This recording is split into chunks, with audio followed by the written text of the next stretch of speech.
मित्रांनो, तुम्हाला माहिती आहे का, आपल्या भारतात एकमेव असं ज्योतिर्लिंग आहे ज्याचं मुख्य प्रवेशद्वार पश्चिम दिशेला आहे. बाकी सर्व ज्योतिर्लिंगांचे मुख्य प्रवेशद्वार पूर्व दिशेला आहेत. हे मंदिर आहे महाराष्ट्रातील हिंगोली जिल्ह्यातील औंढा गावात असलेलं औंढा नागनाथ. औंढा नागनाथ मंदिरात एक चमत्कार घडला होता, ज्यामुळे मंदिराचं मुखच बदललं. आणि हा चमत्कार घडवणारे होते संत नामदेव महाराज. संत नामदेव महाराज हे भगवान विठ्ठलाचे परमभक्त होते.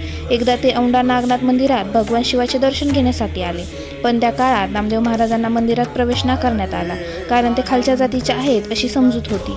मंदिरात प्रवेश न मिळाल्यामुळे नामदेव महाराज निराश झाले नाहीत. ते मंदिराच्या मागच्या बाजूला जाऊन भजन कीर्तन करू लागले.